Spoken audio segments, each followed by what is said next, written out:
Bonjour à tous et bienvenue sur Oromax. Voilà, c'est fait, j'ai pu jeter un coup d'œil, tester, manipuler les toutes nouvelles Tissot PRX 35 mm.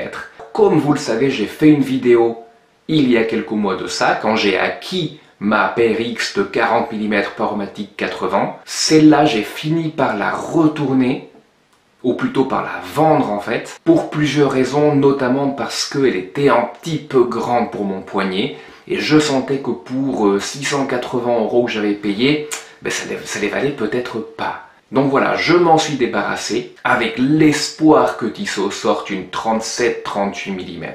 Ils nous ont surpris en tout début d'année, en nous disant qu'ils allaient sortir une 35 mm.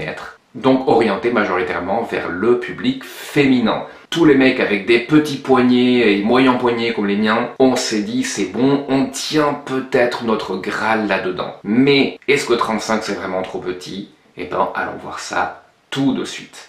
Mais avant ça, n'oubliez pas de vous abonner à la chaîne, ça m'aide franchement énormément les gars. Donc si vous le faites, je vous en serai énormément remerciant. Et je suis désolé pour la qualité des photos et surtout des vidéos. La boutique Tissot ne m'a pas permis de rentrer avec mon réflexe. J'ai dû tout filmer avec le téléphone en douce. Cependant, ils m'ont donné le contact du marketing de leur marque. Donc s'il y a assez d'intérêt dans cette vidéo, je les contacte et je vous propose de faire vraiment une bonne vidéo avec des bonnes prises de vue. Voici sur quoi j'ai réussi à mettre la main. J'ai mis la main sur les deux modèles que je voulais voir, donc la bleue pâle et la verte. La bleue pâle était vraiment celle que je voulais voir de plus près. Et ben, figurez-vous que je suis franchement déçu. Ce n'est pas du tout ce qu'ils montraient sur les photos, c'est-à-dire en bleu ciel vraiment très beau, très riche. C'est vraiment de l'argenté, tirant vraiment vers le violet très pâle. Ça a son charme, mais moi je pense que je m'attendais pas vraiment à ça. Donc j'ai été un petit peu déçu par celle-ci, que je penserais serait ma préférée. Cependant, ma déception est vite retombée quand j'ai vu la verte. Alors la verte, c'est un vert vraiment émeraude très riche qui ressort avec le soleillage du cadran, qui plus est. Mais maintenant, pour la question que vous vous posez tous, qu'est-ce que ça vaut sur le poignet? Eh ben, sachez que pour mon poignet de 17 cm de circonférence, eh ben, je dirais qu'elle est juste, voire un tout petit peu petite malheureusement. Alors encore une fois, ceci n'est qu'une première impression. Si je passais plus de temps avec la montre, je finirais bien sûr par m'y habituer. Mais là, en ayant des montres bien plus grandes, j'ai l'impression d'une montre quand même assez petite.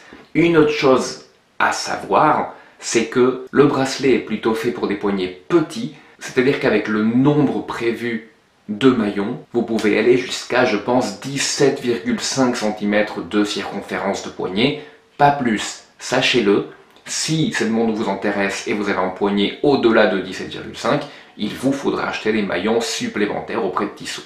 Donc globalement, côté taille, si vous avez un poignet de 17 cm et en dessous, je pense que la montre est parfaite pour vous. 17 et au-dessus, là vous allez avoir beaucoup plus de mal. Mais encore une fois, il n'y a rien comme essayer la montre. Allez l'essayer en boutique, regardez ce qu'elle donne. Je vous rappelle que la montre est au prix de 375 € chez à peu près tous les revendeurs. Est-ce que ça les vaut, est-ce que ça les vaut pas? Ça c'est un autre débat. Sachez en fait qu'elle n'a pas monté de prix par rapport à la version 40 mm de l'an dernier, qui était proposé au même tarif. Voilà pour moi, je vous remercie encore une fois.